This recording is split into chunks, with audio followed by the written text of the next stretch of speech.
Hi, first grade biologists. So today we are moving to a whole new unit. And this unit is near and dear to my heart because I have so much fun teaching it. So we are going to be studying the physical characteristics of living things. So what does physical characteristics mean? It means what does a living thing have on the outside that helps it survive?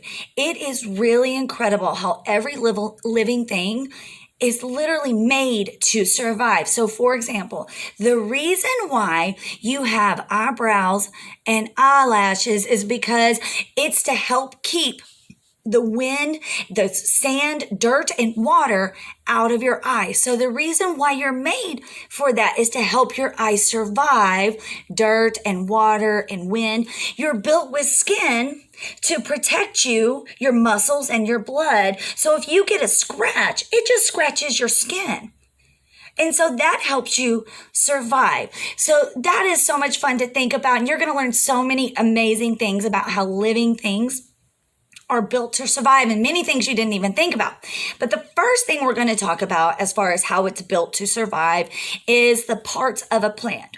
But before we go over parts of a plant, I wanted to do a fun activity with you to help remind you of what plants need to survive because it's a little bit different than just regular living things. So if you can pause this video after I tell you what to get something brown that you could flick around.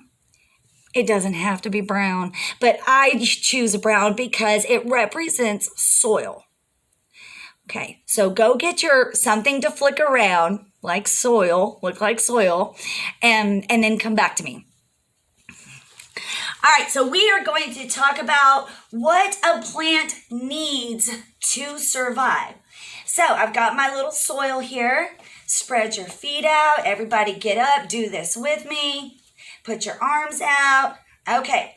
So a plant needs space, water, food, sun, air. Let's do that again. A plant needs space, water, food, sun, air. Let's go faster. A plant needs space, water, food, sun, air. Faster. Plant needs space, water, food, sun, air. Faster. Plants need space, water, food, sun, air. Faster. Plants need space, water, food, sun, air. And the next time we do it in 2 days, we'll do it even faster. Okay, so we just reviewed what a plant needs. Today's objective is to learn the parts of a plant. So we'll start here at the bottom because that's really where it all starts. Does anybody know what we call these? Those are called the roots. And the whole purpose of roots, it has 2 reasons why they are there in order to help the plant survive. One, it absorbs all the nutrients and water from the soil. It also helps anchor the plant into the ground so it doesn't fly away. So it all starts with the roots. The roots suck up the nutrients and take it to the stem.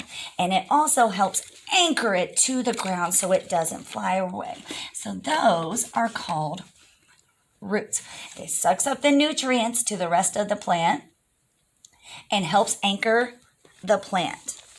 Then the nutrients come up and they start coming up anybody know?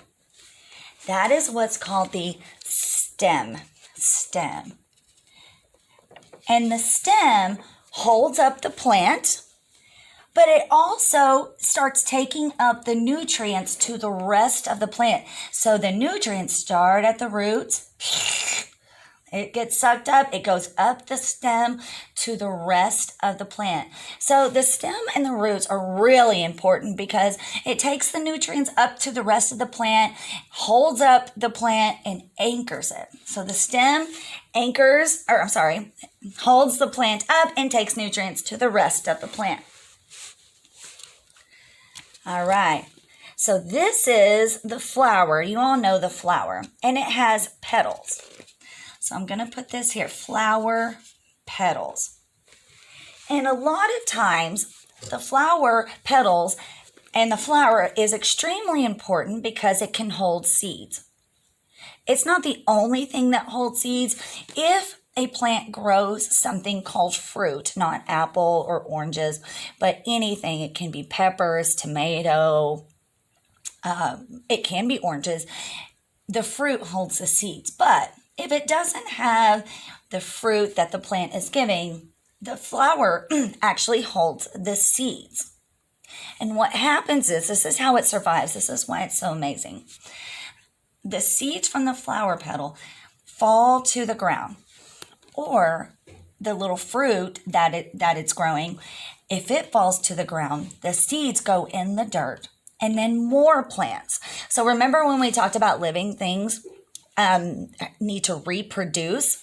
This is how a plant reproduces from its seeds, either in the flower or the fruit. Speaking of the fruit, let's get to it.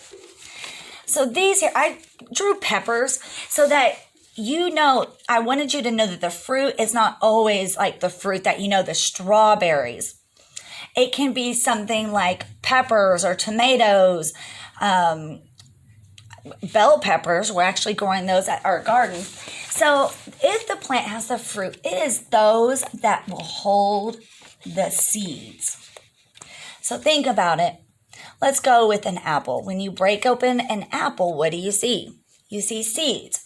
If you have a jalapeno pepper and you cut that open, you open it up, it's got lots of seeds. Those seeds help the plant reproduce and thus continue to survive. Another really important part of the flower or the plant is the leaves. Does anybody know I'll put it over here. Does anybody know the purpose of leaves? If you don't, it actually absorbs the sun. So the leaves are opening up and taking in the sun's energy in order to help this survive. Remember how we talked about producers? A plant is a producer, making its own source of energy and food. This is how the leaves absorb the sun and it feeds the plant.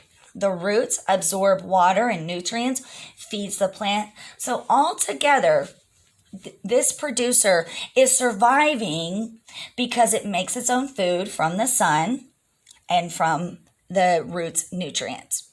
So that is a very basic understanding of the parts of the plants and how this living thing survives.